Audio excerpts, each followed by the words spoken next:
Story 1. The Forbidden Room. Lucas and Marina were eager for their vacation. They had spent the last few months working hard and finally had a few days off. They decided to rent a charming house in a small coastal town, far from the hustle and bustle of the big city. The Airbnb listing promised a peaceful stay in an old, cozy house, perfect for the rest they so badly needed.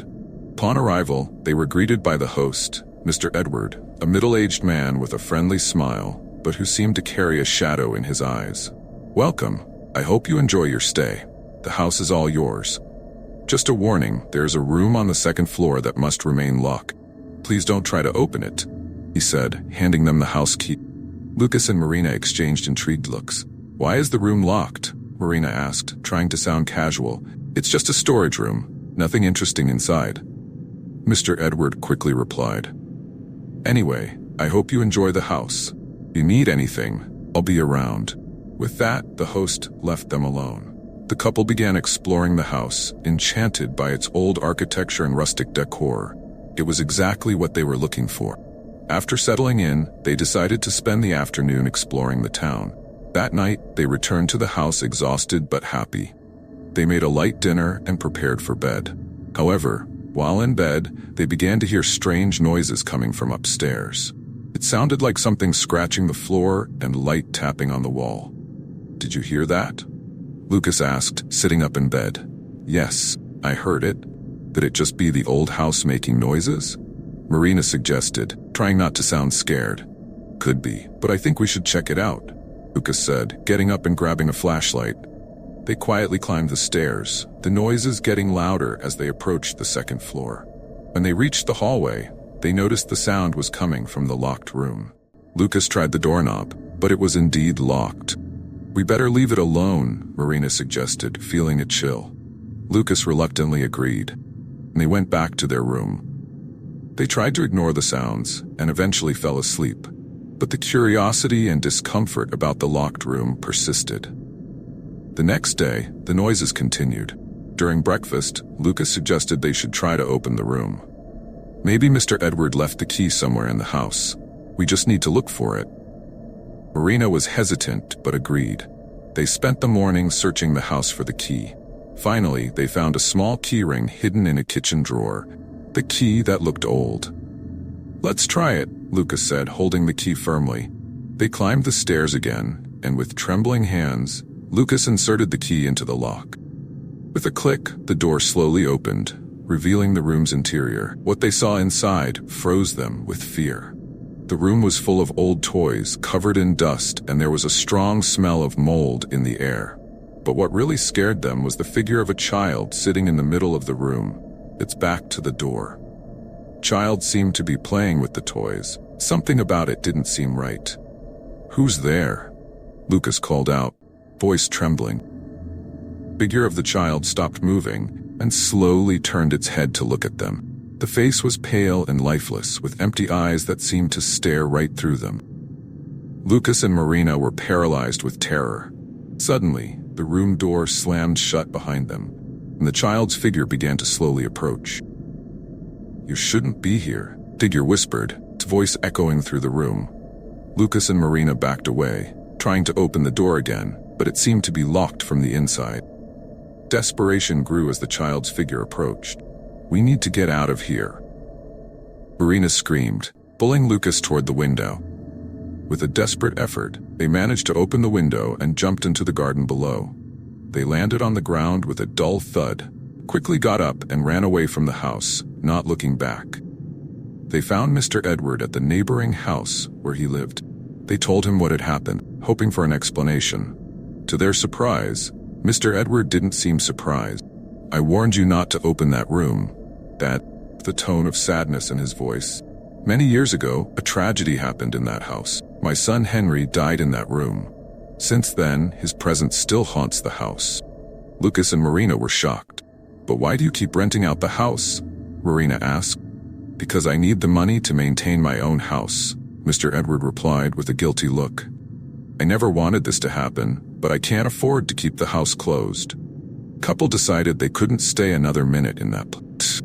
They quickly gathered their things and left the town, vowing never to return. The experience left them traumatized, and the memory of that child's figure would haunt their dreams ever. Despite the terrible experience, Lucas and Marina learned an important lesson. Never ignore warnings, no matter how absurd they may seem. They shared their story with friends and family, warning them about the dangers that could be hidden in seemingly cozy places. Mr. Edwards' house continued to be rented out, but always with the warning about the locked room. Many guests chose not to open the door, but those who couldn't resist the curiosity faced the same terrifying experience. Over time, the house gained a sinister reputation in the town. The number of guests decreased.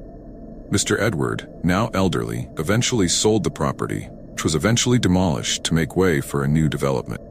However, the stories and legends about the house and the forbidden room continued to circulate, keeping the memory of Henry and the tragedy that occurred there alive. Lucas and Marina moved on with their lives, but never forgot what they experienced in that house. The experience brought them closer together, but also made them cautious. Whenever they rented a new property, they made sure to thoroughly investigate the place before settling in. The story of the forbidden room on Airbnb became one of many urban legends that warn about the dangers of the unknown.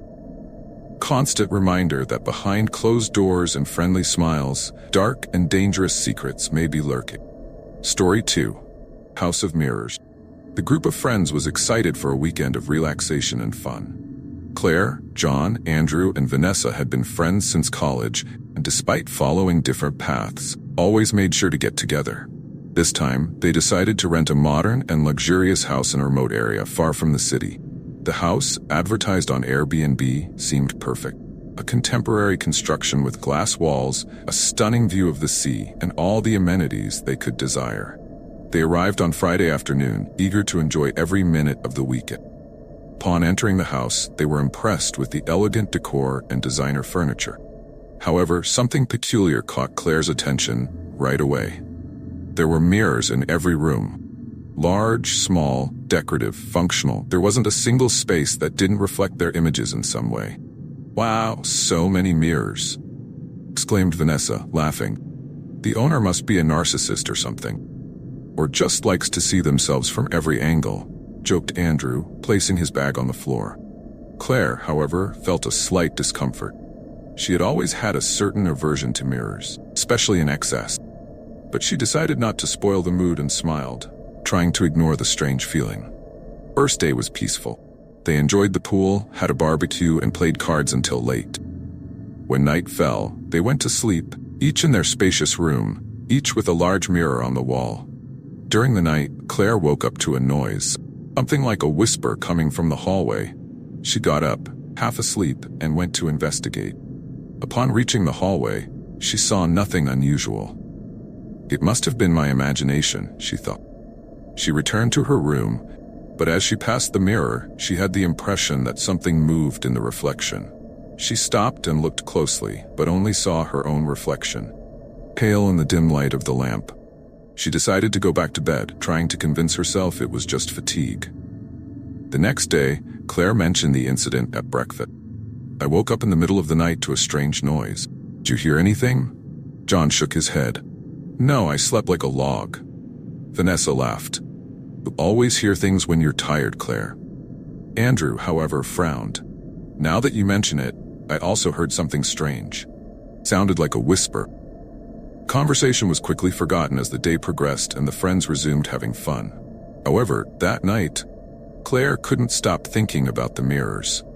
The feeling of being watched by something beyond her own reflection bothered her. She decided to investigate a bit more before going to sleep. When everyone was ready to retire, Claire stayed in the living room, observing the mirrors. In the moonlight, the surfaces reflected not only the interior of the house, but also the darkness outside. Suddenly, she noticed movement in the reflection of the larger mirror by the fireplace. She approached slowly and, to her horror, saw a dark figure passing through the reflected hallway. She turned quickly but saw no one there. "It can't be," she whispered to herself. Heart racing, she decided she needed to tell her friends. She ran to the bedrooms and woke John, Andrew, and Vanessa, explaining what she had seen. They all gathered in the living room, still sleepy but worried about Claire's evident panic. "We have to do something," she said, nervous. "These mirrors.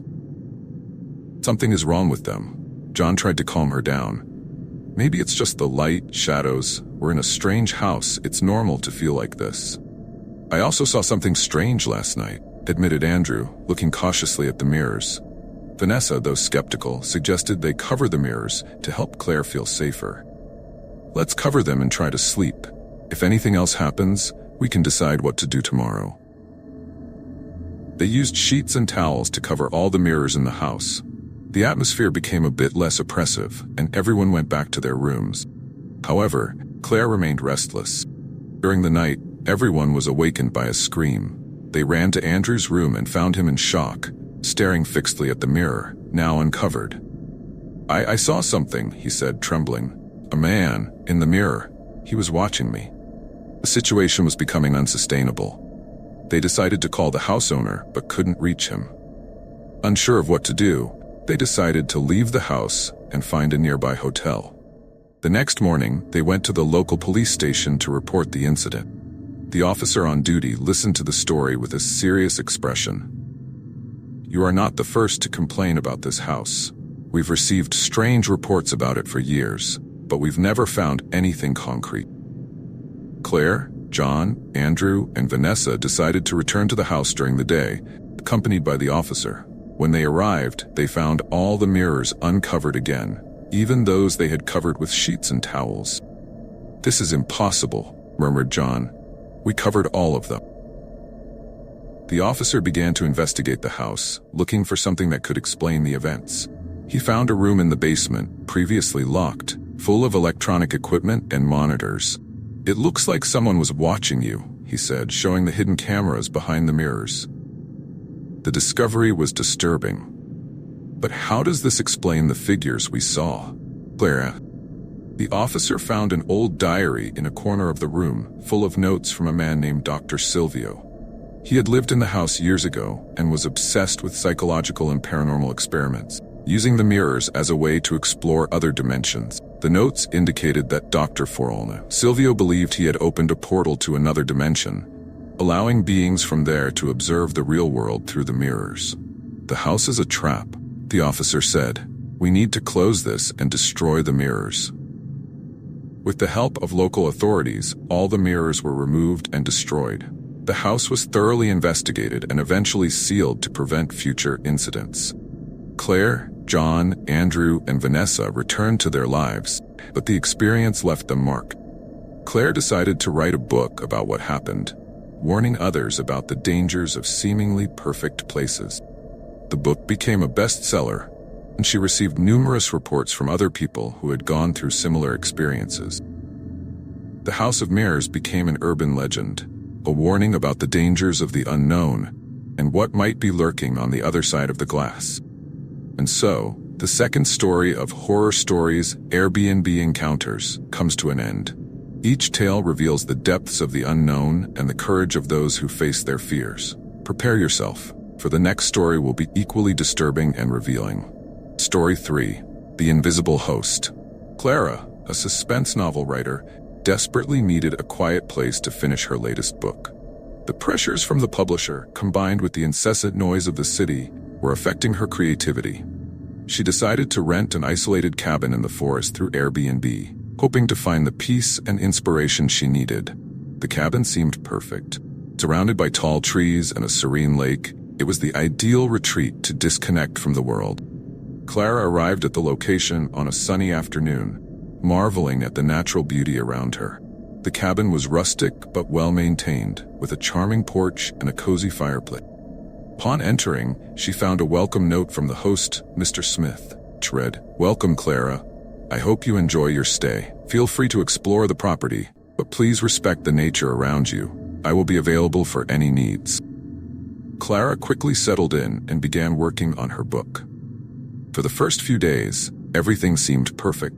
She wrote in the morning, took walks in the afternoon, and relaxed at night to the sound of crickets and the wind in the trees. However, on the third night, Clara began to notice strange things. Objects she was sure she had left in one place appeared in another. Coffee cup she had left on the kitchen table appeared in the living room. At first, she thought she was just tired and distracted. But then, the noises started. First, they were just light taps, like someone walking around the house. Then, heavy footsteps echoing on the wooden floor. Clara tried to ignore them, convincing herself they were just normal sounds of an old house. One night, while working on her laptop, Clara heard a noise of something falling in the basement. Reluctantly, she grabbed a flashlight and went down the stairs. The basement was cold and dark, full of old boxes and furniture covered with sheets. In the corner, she saw a rocking chair that seemed to have moved.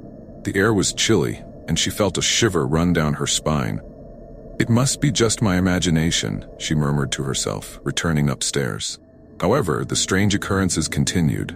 Clara began to feel a constant presence, as if she were being watched. She tried to contact Mr. Smith, but received no response. She decided to look for more clues about the cabin. Exploring the basement again, she found an old locked chest. With effort, she managed to open the rusty lock and discovered a series of old diaries. They were from former guests who, apparently, had gone through similar experiences. October 10th, 1985. Something is wrong with this cabin. I feel like I'm being watched. Objects move by themselves, and I hear footsteps at night. I don't know if it's safe to stay here. March 25th, 1992. The noises are intensifying. I saw a shadow moving down the hallway. I need to get out of here. Clara read the diaries with growing unease. She was not alone in her experience. She decided to investigate more about Mr. Smith and the cabin's history. She found a local library and asked for information about the property. The librarian, an elderly man named Mr. Harris, looked at her with a worried expression when he heard the name. The Smith cabin? Many strange stories come from there. They say Mr. Smith's wife, Helen, mysteriously disappeared many years ago and was never found. Since then, the cabin has had a sinister reputation. Clara felt a chill. "Do you think the cabin is haunted?" Mr. Harris sighed. "I don't know, but I know many people have reported strange things. Maybe the poor soul of Helen is still there, trying to find peace." Determined to find the truth, Clara returned to the cabin. She decided she needed to confront whatever was happening. That night, armed with a flashlight and renewed courage, she began to explore the cabin more thoroughly. First, she went to the guest room, where there was a large old mirror. She noticed the frame was slightly misaligned. Moving the mirror, she discovered a small secret door behind it. The door led to a hidden room, full of personal belongings, old clothes, letters, and photographs. In one of the photographs, she saw a smiling couple, Mr. Smith and Helen. While examining the letters, she found one that was unfinished. "Dear Helen, I can't live without you. This place isn't the same without your laughter. If you're reading this, know that." Suddenly, Clara felt an intense cold, as if an invisible presence was beside her. She turned quickly but saw nothing. She took a deep breath, trying to stay calm. She decided to leave the secret room and lock the door again. Returning to the living room, she heard footsteps coming down the stairs. The sound was clear and unmistakable. "Who's there?" she called, her voice trembling. No response. She grabbed the flashlight and followed the sounds to the kitchen. The basement door was open, something she was sure she had closed. She slowly descended the stairs, each step creaking under her weight. In the basement, the rocking chair was moving by itself. Clara felt a wave of panic but forced herself to stay. "Helen?" she called softly. "Are you here?" The chair's movements stopped, and silence fell over the basement. Clara felt a cold hand touch her shoulder and screamed, turning quickly. There was no one there. She ran back upstairs, locking the basement door behind her. She decided she needed to leave the cabin immediately. She quickly gathered her things and ran to her car. Looking back at the cabin one last time, she saw a female figure in the guest room window, watching her. Clara drove to town and found a hotel. The next morning, she went to the police station and told them everything that had happened. The officers went to the cabin to investigate, but found nothing unusual. Determined not to let the story die, Clara wrote a detailed article about her experience and the former guests' reports. The article gained national attention, and many people began sharing similar stories about rented places. Over time, the cabin was sold and renovated, but the legend of Helen and the invisible host continued to haunt the area. Clara never forgot what happened and used the experience to enrich her suspense stories, which became bestsellers. The story of the invisible host in an isolated Airbnb became a warning for those seeking refuge in remote places. A reminder that, behind tranquil and welcoming facades, dark secrets and restless presences may be hidden.